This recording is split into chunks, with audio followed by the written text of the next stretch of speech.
Hi, this is Erin from Blossy Bee. Welcome to my channel. So the plan for this video is to do a test pour in 7 different lidded jar moulds to see which would be best for an upcoming project. Using moulds from Temu, which you can see me unpacking in video 33, I'm going to use AR400 water-based Eco Casting Powder with Arc Liquid Pigment to try and achieve a black and white marbled effect. So I mix up my casting powder in accordance with the manufacturer's instructions. So this AR400 I purchased from Harry and Wilma, which is a store in Australia, and it is marketed as being eco-friendly, and it is one that comes with just the powder, and you add water, can be tap water, and you do that in a 3:1 ratio. So I tend to measure out everything in multiples of 3. So for example, 180 grams of the casting powder would mix with 60 grams of water, making up 240 grams of liquid. And I just keep a little notepad beside me to pop those little measurements down, because it helps later on if I'm trying to estimate another project or see how much of the powder I've used. So I'm going to do these moulds in batches of 2 or 3 at a time, and I'm going to pop in the white first in all of them, because I would like them to have a white rim, and then I'm just going to randomly add in the black coloured casting powder. Now I've tinted that with Arc Liquid Pigment from Just Resin, and I've used black. It's the first time I've actually used the black in this casting powder, or used the black at all actually. I had to open it. So it is purposely designed for use in eco acrylic resins, and I ended up using quite a bit to get a really black effect, because I know that as this casting powder cures, it does get lighter as it goes. So I did want to, definitely have not a wishy-washy grey, but a darker colour. So just layering these up as I go. And throughout the video, you will see me at various times just making up more casting powder liquid as I need it. And the reason for that is that it is very difficult to work in large batches with this product, as far as I know, all acrylic resins, because they just don't have a long pot time.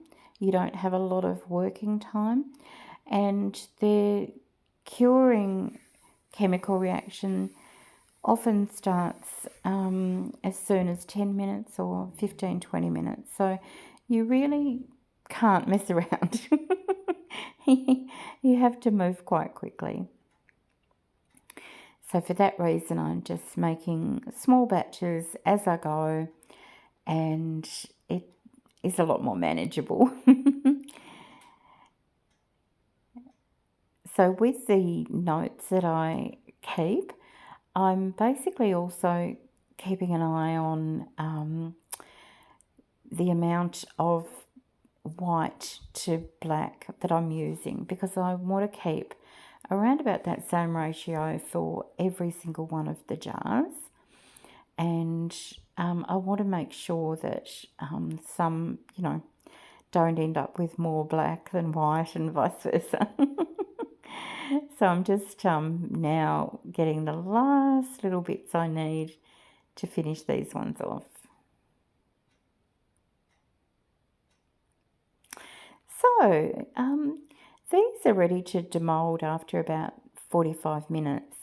This first one, I unfortunately picked at it a little bit just before I turned the video camera on, and I did end up with a little bit of overpour there. It comes off really easily though. But the lid looked great, and this is the matching bowl. As always, I find these silicone moulds so difficult to demould with. It's really hard on my hands. And I just love this pattern. It's beautiful. So the white at the top is exactly what I wanted, and then the sort of ripples and lines of the black running through the white, and you know, sometimes it blends into a grey colour and that's fine. I feel like I've got enough definition there to have that marbling look. Oh, this one was fun to take off. You have to roll it up over. Oh, look at that little splodge in the middle. It's so cute. So this is another little pot, and this one though, oh, this lid does not go with this pot. I don't know what I've done. Yes, so there is going to be just a little bit of confusion in a moment, and I don't know what it is with me and lids with silicone moulds. I just get them mixed up. Look at that though. I'm so excited to show you that whole mould when it's together. That little piece at the top, I couldn't believe that I'd made it without breaking it. It was beautiful. Okay, so moving on now to the next mould. And again, just repeating that technique of layering and just getting it in different order. Sometimes I held the cups one in each hand and poured sort of at the same time. But then if my hand was getting tired, I'd have to switch back to this method. So one in, next in. It just looks very tedious, doesn't it, the way I'm doing it? But anyway, it worked. And I realised after casting those first two moulds that the base of the mould, if I had too much black at the bottom, it was more likely to come off on my hands.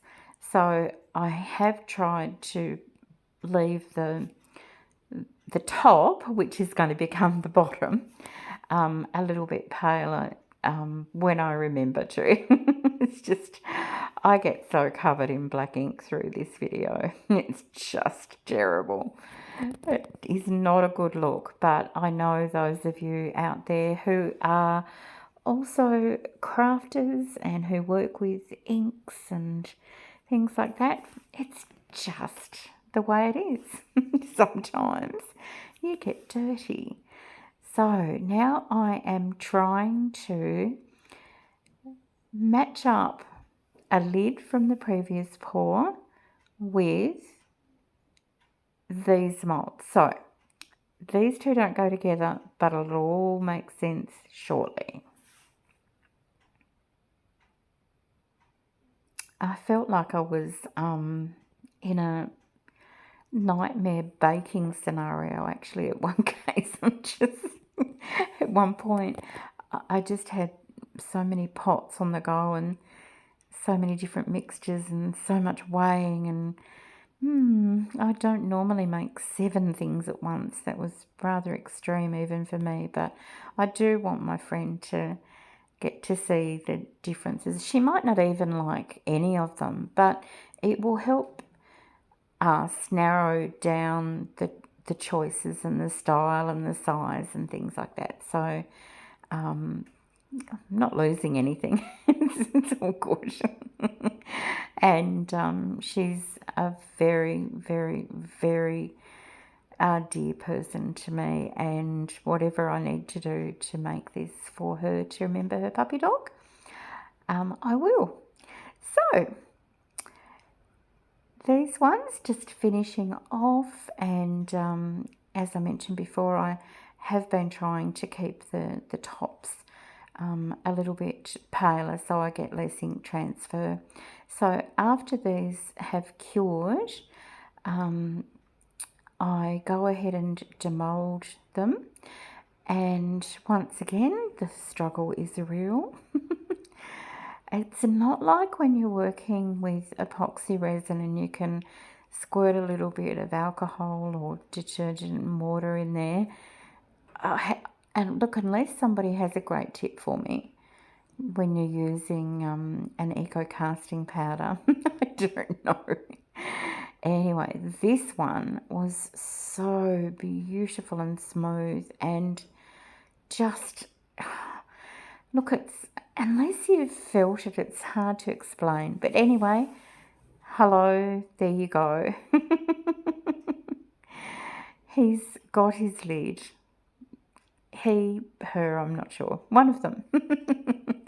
But yeah, look at that lid. Look at the white little piece. I'm just so proud of myself with that. It's silly that it's so exciting, but there you go.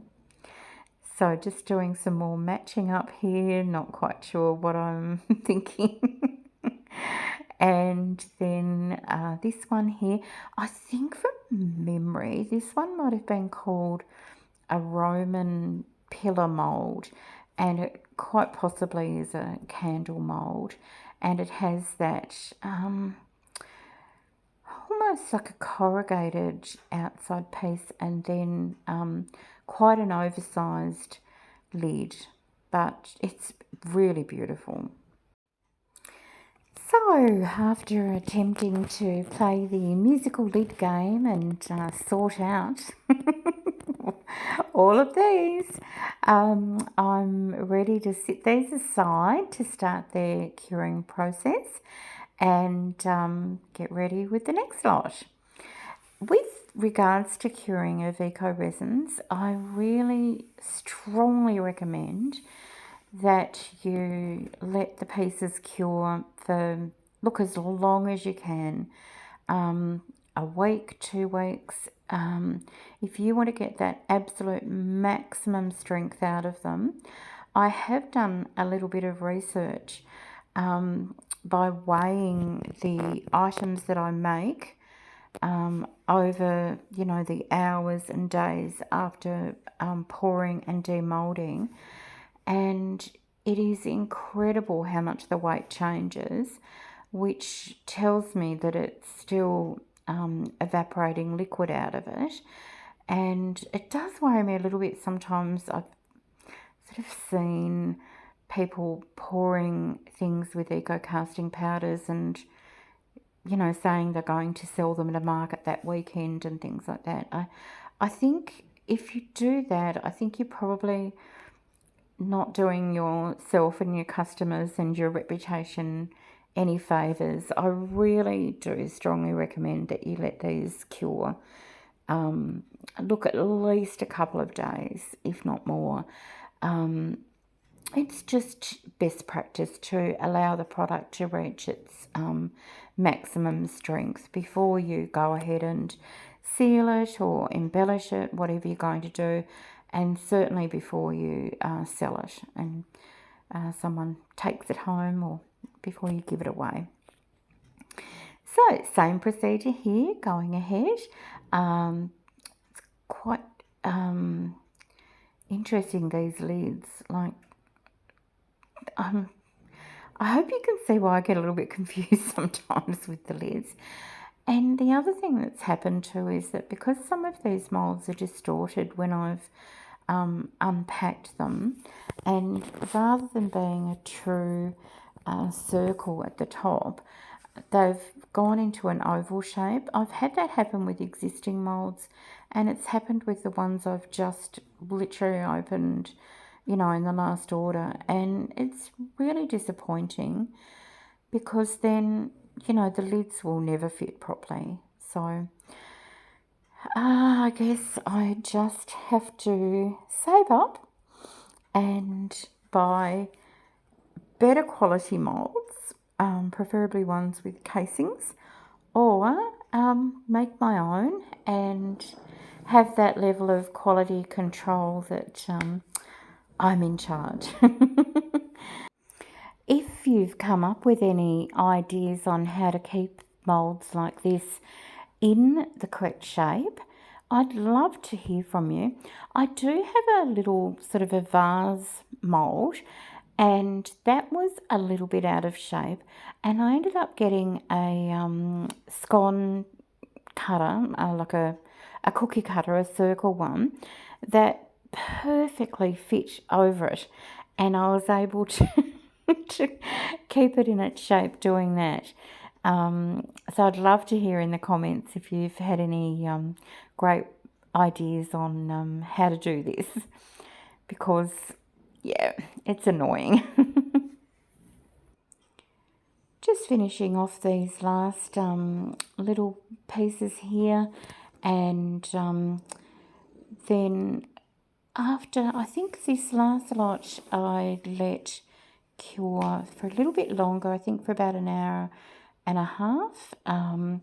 That large one, the jar in the middle at the back, for whatever reason, it took a really long time to cure, and you'll see in a minute the issue that I had with it. So this is one of the ones that I think when I'm looking at it, as I'm demolding it, I think it is out of the circular shape. I think it is a teeny bit oval, which is not helpful. So no doubt there's more sanding in my future to turn that into a bowl. Can't get away from it. So this one, I think they're all coming out really beautifully. Some of them have been spectacularly smooth. This one and the next one, not so much. I don't know why. It's very odd. And this one is just smushed. Oh, I thought it was this. Yeah, I got it mixed up. So that back left, the one I'm demolding now took longer to cure than the others, but the one I just demolded was the most disappointing with the lack of marbling. It just turned into grey, and I don't really know why.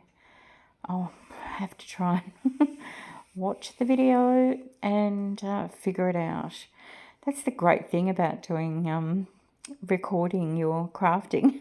You can always just press replay and see where you went wrong. Okay, so this lid I'm very happy with. I don't have a clue where it goes, obviously. This is terrible.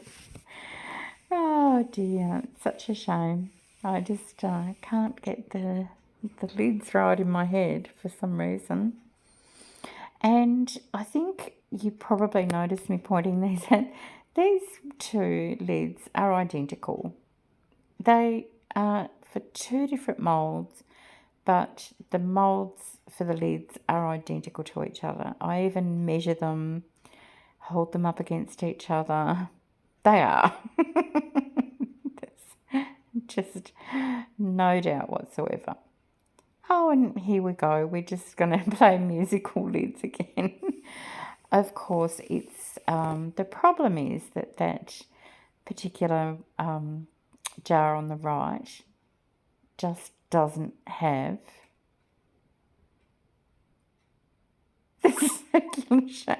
I'm just watching this now as I'm recording the voiceover, and it's terrible.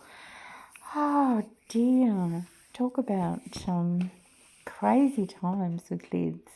Anyway, look, it was a fun project, and now I've got these 7 different jars that I can show my friend and that she can choose from. And as I said, if one of them doesn't suit, we'll just try some more designs and shapes. Overall, I'm really happy with how they turned out, and I will add a photograph at the end. They're not sealed yet because I need them to cure for a while. Thank you so much for watching. I really appreciate it, and I would love to see you in the comment section. Let me know what you think of them and any tips that you have for me to help me grow in my crafting.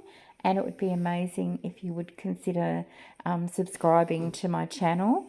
I'm starting to realise it matters a great deal if I want to grow the channel. I've got to keep YouTube algorithms on the move. Again, it's so lovely to spend this time crafting with you. I look forward to seeing you in the next video. Bye for now.